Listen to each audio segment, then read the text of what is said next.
आज जो मैं कहानी की बात कर रहा हूँ फिल्मों की कहानियाँ अच्छी होती तो फिल्में हिट होती हैं।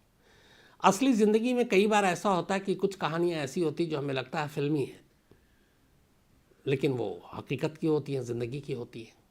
आज की कहानी भी एक ऐसी ही है जो है तो फिल्मी सितारों की, लेकिन फिल्मी नहीं है, हकीकत है। इसमें हीरो भी है, हीरोइन भी है, इसमें साजिश भी है, इसमें क्राइम भी है, इसमें जेल भी है, इसमें सज़ा भी है, इसमें राजनीति भी है और सब कुछ है। लेकिन ये फिल्म की कहानी नहीं है, बल्कि हकीकत की कहानी है। कहानी की शुरुआत होती है 17 फरवरी 2017 को। हालांकि 17 फरवरी 2017 यानी 17 फ़रवरी 2017 में जाऊं उससे पहले थोड़ा सा फ्लैशबैक में। केरल, आपको ये पता है, मुझे भी बाद में पता चला, जो साउथ इंडियन फिल्मों की मैं बात करता हूँ ये अलग अलग स्टेट की फिल्में हैं।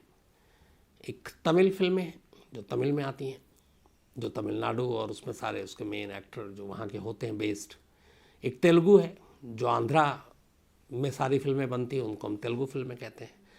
कन्नड़ फिल्में वो होती हैं जो कर्नाटक में बनती हैं, वहाँ पे वहाँ के हीरो हीरोइन डायरेक्टर ज़्यादातर होते हैं। और एक मलयालम फिल्म है जो केरला बेस्ड है। तो कुल मिला के 4 अलग अलग लैंग्वेज में ये 4 स्टेट जो साउथ इंडियन फिल्में हम कहें तो ये मिलकर बनाती हैं। आज की कहानी की ज़मीन केरला है, यानी मलयालम फिल्म की। मलयाली फिल्म में एक हीरोइन आई और इन्होंने कदम रखा करीब 16 साल की उम्र में ही मलयालम फिल्मों में इनको काम मिला। पहले ये मॉडल थी। इनका नाम है भावना मेनन। भावना मेनन एक मलयालम फिल्म का चर्चित चेहरा, एक जानी पहचानी एक्ट्रेस, हीरोइन, कई फिल्मों में काम किया, कई सुपरहिट फिल्मों में काम किया। तो ये कहानी भावना मेनन की है, उन्हीं हीरोइन की। फिल्मों में अच्छा खासा इन्होंने सब काम किया, कामयाब भी रहीं। 17 फ़रवरी 2017 को भावना मेनन कोच्चि के नेशनल हाईवे से अपनी कार से गुजर रही थी। दोपहर का वक्त था। अचानक उनकी कार को हाईवे पे एक दूसरी कार ओवरटेक करती है और उस कार से उतरकर 2-3 लोग भावना के कार में जबरन बैठ जाते हैं और भावना मेनन को उन्हीं के कार में एक तरह से किडनैप कर लेते हैं। अब इस कार के पीछे एक और कार चल रही थी जो इन किडनैपर्स की कार के साथियों की कार थी। इसके बाद जो सारे बदमाश बैठे थे वो धमकी देते हुए भावना को कार के अंदर ही रखते हैं, उनके साथ बदतमीज़ी करते हैं, उनका शोषण करते हैं और डराते हैं, धमकाते हैं। करीब 2 घंटे तक भावना मेनन, मलयालम फिल्म की हीरोइन, अपनी ही कार में बंधक के तौर पर रहती हैं। 2 घंटे के बाद उनमें से कुछ बदमाश कार से नीचे उतर जाते हैं, लेकिन 1-2 अब भी कार के अंदर थे। और फिर कुछ देर के बाद जब 2 घंटा बीत जाता है तब भावना मेनन को उन्हीं की कार में लेकर वो एक मलयालम फिल्म के ही जाने माने डायरेक्टर एक्टर लाल साउस उनके घर के बाहर 2 घंटे बाद छोड़ देते हैं भावना मेनन को। तो 2 घंटे तक कार में बंधक बनाकर एक हीरोइन को हाईवे पे घुमाया गया, उनको मॉलेस्ट किया गया, धमकी दी गई, धमकाया गया और 2 घंटे बाद एक मलयालम फिल्म के ही डायरेक्टर के घर के बाहर उनको छोड़ दिया गया। जान बचती है, भावना मेनन कार से बाहर निकलती हैं। कार से बाहर निकलने के बाद वो सीधे पुलिस स्टेशन जाती हैं। पुलिस स्टेशन में जाकर वो रिपोर्ट लिखाती हैं और बताती हैं कि किस तरह से कुछ लोगों ने उनके कार में जबरन एंट्री मारी, उन्हें किडनैप किया, उनके साथ बदतमीज़ी की और साथ में जब वो मॉलेस्ट कर रहे थे वो सारी चीज़ें उन्होंने मोबाइल पे रिकॉर्ड भी किया और इस धमकी के साथ कि अगर तुमने ये मुँह खोला या कुछ कहा तो ये वीडियो जो है ये लीक कर देंगे। अब आप फिल्मी सितारों की अपना एक स्टेटस भी होता है, उनकी अपनी एक छवि भी होती है, इमेज भी होता है। तो भावना को भी ये लगा कि पता नहीं क्या होगा, लेकिन खैर उन्होंने हिम्मत दिखाई और वो पुलिस स्टेशन में पहुंचकर रिपोर्ट लिखा देती हैं। इत्तेफाक से जो बदमाश उनकी गाड़ियों में घुसे थे और उनको जबरन बंधक बनाया था, उनमें से बाकी किसी को तो भावना नहीं पहचानती थी, लेकिन एक शख्स को पहचानती थी और उस शख्स का नाम था पुलसर सुनी। पुलसर सुनी नाम का ये शख्स वो इसलिए जानती थी कि मलयालम फिल्म के कई एक्टर एक्ट्रेस का ड्राइवर रहा था पहले। तो ऐसी कई पार्टियों में, कई घरों में, फंक्शन में गई तो उन्होंने देखा उन एक्टर एक्ट्रेस के साथ पुलसर सुनी को, तो वो चेहरे से पहचानती थी। तो उन्होंने पुलिस में जब एफआईआर लिखाई तो उन्होंने कहा कि कुछ 6-7 लोग थे, उनके पीछे भी एक गाड़ी थी, उसमें भी लोग थे, उनके साथ बदमाशी की गई, बदतमीज़ी की गई, उनको मॉलेस्ट किया गया, उनके फ़ोटो वीडियो शूट किए गए, और उनमें एक पुलसर सुनी नाम का कई एक्टर एक्ट्रेस का ड्राइवर था, वो भी था। अब पुलिस के पास एक नाम था, एक चेहरा था, पुलिस ने अपनी तफ्तीश आगे बढ़ाई, एक हीरोइन का मामला था। 17 फरवरी का ये इंसिडेंट है, 17 फरवरी को ही पुलिस ने एफआईआर लिखी। 2 दिन के बाद 19 फरवरी 2017 को पुलिस ने उन 7 अक्यूज़ में से, बल्कि जो 7 के खिलाफ नामजद लिखा था, बाकी के नाम पता नहीं थे, एक ही का नाम मालूम था, पुलसर सोनी, 7 में से 3 लोगों को पुलिस गिरफ्तार कर लेती है। अब पुलसर सोनी को अभी भी तलाश थी, वो भागा हुआ था, उसकी गिरफ्तारी के लिए पुलिस इधर उधर अपनी टीम को दौड़ाती है। 23 फरवरी यानी कि एक हफ्ते के बाद इंसिडेंट के, पुलसर सोनी भी गिरफ्तार हो जाता अपनी बाकी 4 साथियों के साथ। तो अब 7 के 7 अब जो अक्यूज़ड हैं वो गिरफ्तार हो जाते हैं। इनके पास से वो मोबाइल भी मिल जाता है जिसमें सारे वीडियो शूट किए गए थे, और ये एक एविडेंस था कि हीरोइन जो भावना मेनन है उनको मॉलेस्ट किया गया कार के अंदर।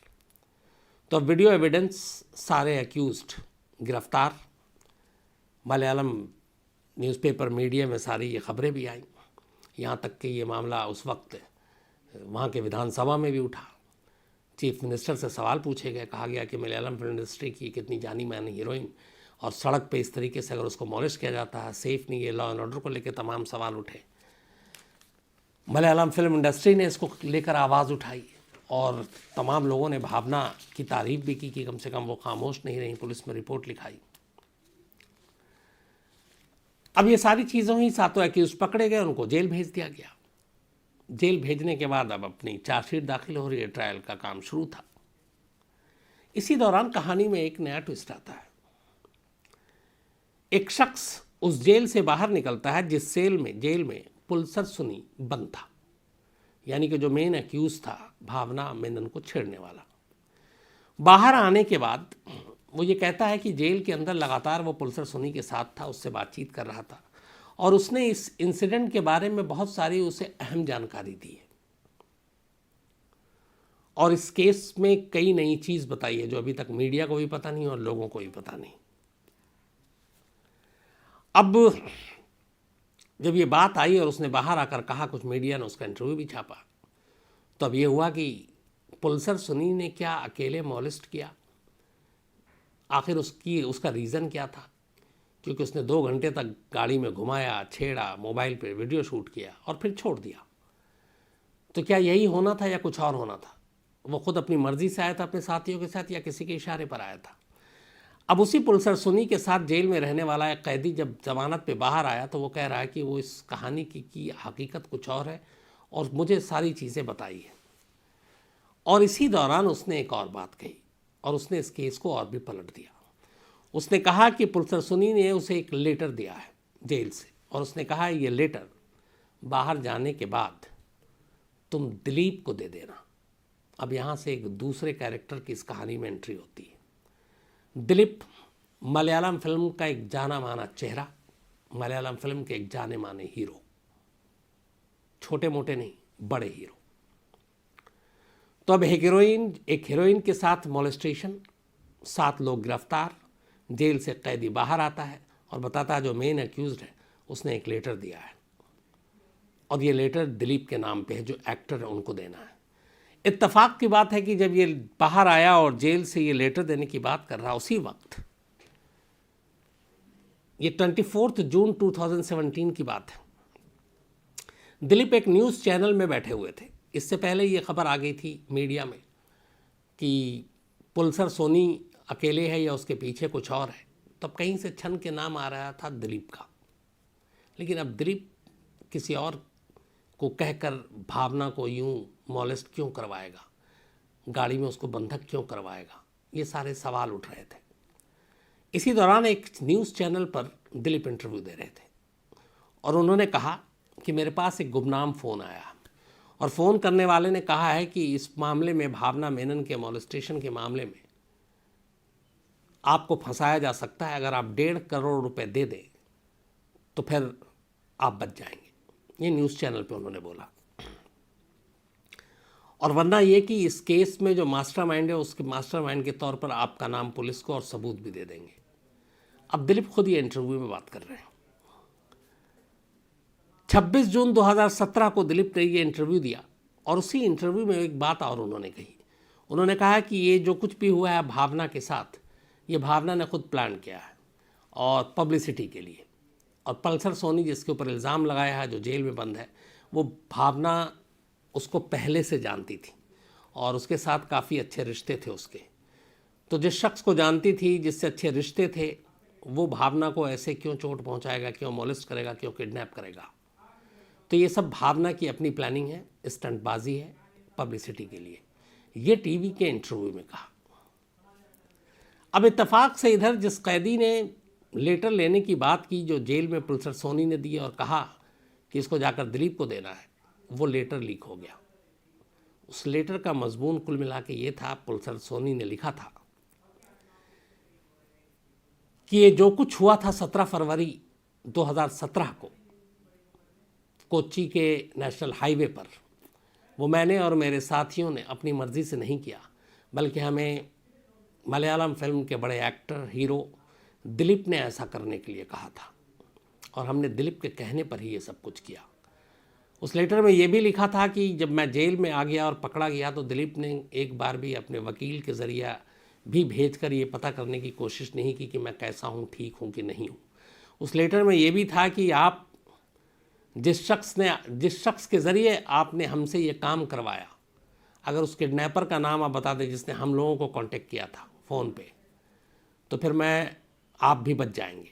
उसने ये भी कहा कि आपके बहुत सारे दुश्मन मेरे आसपास मुझे कांटेक्ट करने की कोशिश कर रहे हैं आपको फंसाने की, और भावना के दोस्त भी, तो आप फंस जाएंगे। अगर आप 1.5 करोड़ रुपए दे देते हैं तो फिर आपका नाम नहीं लेंगे, और वरना मैं सब कुछ पुलिस को बता दूंगा। अब जब ये लेटर मीडिया में लीक हुआ तो अब यहाँ पे कहानी पलट गई। कहानी ये कि एक हीरोइन जिसका किडनैप होता है 2 घंटे के लिए, जिसका साथ मॉलेस्टेशन होता है, और पता चलता है कि जो क्रिमिनल है जिन्होंने ये सब किया, जो जेल में है, ये सब कुछ एक बड़े हीरो के इशारे पे किया, और वो है दिलीप। अब सवाल ये था कि आखिर दिलीप ऐसा क्यों करेगा, लेकिन लेटर आ गया। अब ये लेटर एक अहम दस्तावेज हो गया पुलिस के लिए। पुलिस ने जो अब चार्जशीट दाखिल कर रही थी, अब इस केस को फिर से रीओपन करती है और कहती है कि अब इसमें नए सिरे से जांच की जाएगी, और पुलिस नए सिरे से जांच करती है। जांच करने के बाद पुलिस जो है 28 जून 26 जून को ये लेटर लीक हुआ। 26 जून को दिलीप ने इंटरव्यू दिया और कहा कि ये भावना ने अपनी स्टंट के लिए क्या, पब्लिसिटी के लिए किया है। उसके 2 दिन बाद 28 जून को केरल पुलिस दिलीप से पूछताछ करती है करीब 12-13 घंटे तक, और पूछताछ करने के बाद वो सारे फिर जो भी वो जवाब देता है उसको टटोलती है, खंगालती है, और आखिरकार 10 जुलाई 2017 पूछताछ के करीब 12 दिन बाद एसआईटी की जो टीम बनी थी इस मामले की खास जांच के लिए, इस केस की रीइन्वेस्टिगेशन के लिए, उसे पुख्ता सबूत लगता है ये लेटर और बाकी चीज़ें, और 10 जुलाई 2017 को एसआईटी की टीम दिलीप को अरेस्ट कर लेती है। मलयालम फिल्म के एक बड़े एक्टर की गिरफ्तारी होती है। हर अखबार में फ्रंट पेज पे ये खबर छपती है, मलयालम न्यूज़ चैनल पर, बल्कि साउथ इंडियन बाकी, चाहे वो तमिल हो, कन्नड़ हो, तेलुगु हो, वहाँ पे भी ये बड़ी खबर बन जाती है कि एक हीरोइन की किडनैपिंग और मोलेस्टेशन के इल्ज़ाम में एक हीरो अरेस्ट हो गया। दिलीप को एसआईटी की टीम गिरफ्तार कर लेती है। इसके बाद दिलीप को जेल भेज दिया जाता है। दिलीप 85 दिनों तक जेल में रहता है, 85 डेज तक। इस दौरान में वो कई बार बेल के लिए कोशिश करता है, लेकिन बेल मिलती नहीं। 85 दिनों के बाद आखिरकार उसे ज़मानत मिलती है, वो ज़मानत पर बाहर आ जाता है। अब सवाल ये था कि दिलीप ने भावना के साथ ऐसा क्यों किया, क्यों पुलिस ने दिलीप को अरेस्ट किया, जबकि दिलीप और भावना एक साथ कई फिल्मों में काम कर चुके थे, लीड हीरो और लीड हीरोइन के तौर पर, और दोनों में अच्छे रिश्ते भी थे। फिर ऐसी क्या दुश्मनी हुई कि दिलीप अपनी हीरोइन को किडनैप करवाता है और उसको मोलेस्ट करवाता है, उसके वीडियो बनवाता है। तो उसकी कहानी जो जड़ में थी वो फिर कहानी भी सामने आई। दिलीप की पहली शादी जो हुई थी वो थी मंजू वैरियर, और मंजू वैरियर जो थी, जो दिलीप की पत्नी थी, वो भावना मेनन की दोस्त हुआ करती थी। दोनों अच्छी सहेली थी। इसी दौरान में अब चूंकि भावना और दिलीप एक साथ कई फिल्मों में हीरो हीरोइन भी कर रहे हैं, सेट पे एक साथ है, तो एक ऐसी फिल्म में एक और एक्ट्रेस थी, काव्या माधवन। भावना ने देखा कि दिलीप जो है काव्या माधवन के ज़्यादा करीब आ रहा है। उसे लगा कि वो उसकी दोस्त जो मंजू वैरियर उसको धोखा दे रहा है, और एक नई हीरोइन है, उनके साथ ये इसके रिश्ते आगे बढ़ते जा रहे हैं। ये बात उसने दिलीप की वाइफ को बता दी। दिलीप की वाइफ को जब ये पता चला तो वो इस बात को लेकर दिलीप से झगड़ा किया। झगड़ा इतना हुआ कि मियाँ बीवी के रिश्ते में खटास आ गई, दोनों अलग हो गए, और फिर दोनों ने एक दूसरे को डिवोर्स दे दिया। 2016 में भावना ने जो शिकायत की थी काव्या माधवन जो है वो करीब आ रही है एक दूसरी हीरोइन, वो बात सही साबित हुई। डिवोर्स देने के बाद दिलीप ने 2016 में काव्या माधवन से शादी कर ली। अब दिलीप के दिल में ये बात हमेशा रही कि उसकी बीवी से जो झगड़ा हुआ, शायद जो तलाक की वजह बनी, वो भावना मेनन बनी, क्योंकि भावना मेनन ने उसकी बीवी से शिकायत की, चुगली खाई और उसे और काव्या के रिश्ते के बारे में बता दिया। ये बात उस हीरो को बहुत नागवार गुजरी। ये बात उसने अपने दिल में रख ली। फिर मौके का इंतज़ार करने लगा कि कैसे बदला लिया जाए, और कहते हैं कि इसी चीज़ ने उसे अंदर ही अंदर इतना गुस्सा दिला रखा था कि वो बदला लेना चाहता था। और आखिरकार पल्सर सोनी और बाकी लोगों के ज़रिए उसने ये प्लान किया, और उसने कहा कि उसको सबक सिखाओ। और इसी सबक सिखाने के लिए 17 फरवरी 2017 को भावना को किडनैप किया गया, उसको मॉलेस्ट किया गया, उसके वीडियो बनाए गए ताकि वो शर्मसार हो, और फिर उसे छोड़ दिया गया। तो ये मोटिव केरल पुलिस के सामने आई, और इसी मोटिव के आने के बाद केरल पुलिस ने दिलीप को गिरफ्तार कर लिया। दिलीप गिरफ्तार हो गया। इसके बाद 85 दिन तक जेल में रहा। जेल में रहने के बाद फिर उसको ज़मानत मिली। इधर मलयालम फिल्म इंडस्ट्री ने भी बायकॉट किया। उसके बाद ये केस चलता रहा। केस की ट्रायल भी शुरू हो गई। फिर अचानक बीच में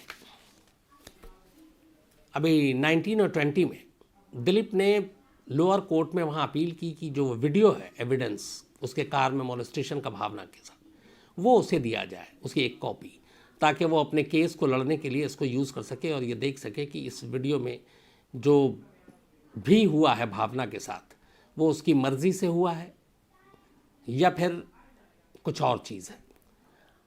लोअर कोर्ट ने ये वीडियो एविडेंस देने से मना कर दिया। दिलीप इसके बाद हाई कोर्ट पहुंचा, हाई कोर्ट ने ही मना कर दिया। उसका सुप्रीम कोर्ट पहुंचा, सुप्रीम कोर्ट ने भी कहा नहीं, ये एविडेंस आपको हम नहीं दे सकते क्योंकि आप इस केस में एक अक्यूज्ड हैं। इसके बाद बात आई गई, हो गई केस कोर्ट में। अभी 4 दिन पहले इस केस में एक नया टर्निंग पॉइंट आता है। फिर से कहानी एकदम फिल्मी है पूरी। इसलिए हुआ ये कि 4 दिन पहले एक नया खुलासा इस चीज़ में होता है, एक ऑडियो की शक्ल में। और उस ऑडियो की शक्ल में ये होता है कि एक डायरेक्टर है, वो डायरेक्टर एक ऑडियो जारी करते हैं, और ये ऑडियो इस वक्त वहाँ काफ़ी सुर्खियों में है। इन डायरेक्टर का नाम है बालचंद्र कुमार। बालचंद्र कुमार ने ये ऑडियो जारी किया और पुलिस ने स्टेटमेंट भी दे दिया। इस ऑडियो में दिलीप की आवाज़ है और दिलीप बात कर रहे हैं कुछ लोगों से। और क्या बात कर रहे हैं? बातचीत ये हो रही है कि इस पूरे केस में 85 दिन वो जेल में रहा, पुलिस ने पूछताछ की, पुलिस ने गिरफ्तार किया। तो ऐसे 5 पुलिस वाले थे जो इस केस के करीब से जुड़े हुए थे दिलीप के साथ। दिलीप ने कहा इस ऑडियो में कि इन 5 पुलिस वालों को ठिकाने लगा दिया जाए। वो इन 5 पुलिस वालों के कत्ल की बात कर रहा है। यह मामला अपने आप में बेहद संगीन है। केस से जुड़े पुलिस वालों का कत्ल करवाने की बात ऑडियो पे, और ऑडियो वायरल। जैसे ही ऑडियो सामने आया, इसके बाद वहाँ की क्राइम ब्रांच ने इस ऑडियो का संज्ञान लिया और इसके ऊपर फिर से एक मुकदमा दर्ज किया। और इस बार जो मुकदमा दर्ज है वो है पुलिस अफसरों के कत्ल की साजिश रचने का। और ये साजिश रचने का जो आरोपी बनाया गया है जिसे, वो वही हीरो अपना दिलीप है।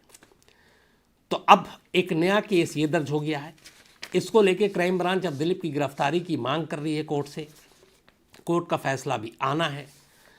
दिलीप चूंकि अभी जमानत पर बाहर है, तो अगर एक तरफ हीरोइन के साथ मॉलेस्टेशन, किडनैपिंग, साजिश रचना ऑलरेडी उस सारे इल्ज़ाम सर पे हैं, अब अगर पुलिस वालों के कत्ल की बात एक हीरो कर रहा है, बदले में, गुस्से में 5 पुलिस वालों को मारना है, अगर ये साबित हो गया तो मामला और भी संगीन हो जाएगा, क्योंकि पुलिस वालों के कत्ल की साजिश रचने के जुर्म में जो धाराएं लगेंगी वो और भी संगीन हो जाएंगी। तो ये कहानी अभी ख़त्म नहीं हुई है। इस कहानी में अभी कई मोड़ जो है वो आने वाले वक्त में आ सकते हैं सामने। और केरल में ये कहानी इस वक्त सबसे ज़्यादा चर्चित है। एक हीरो, एक हीरोइन, हीरो के बदले की कहानी, उसकी साजिश की कहानी, उसके गुस्से की कहानी, 85 दिन तक जेल में रहने की कहानी। इस कहानी में जो भी अपडेट होगा मैं आगे आपको ज़रूर दूंगा।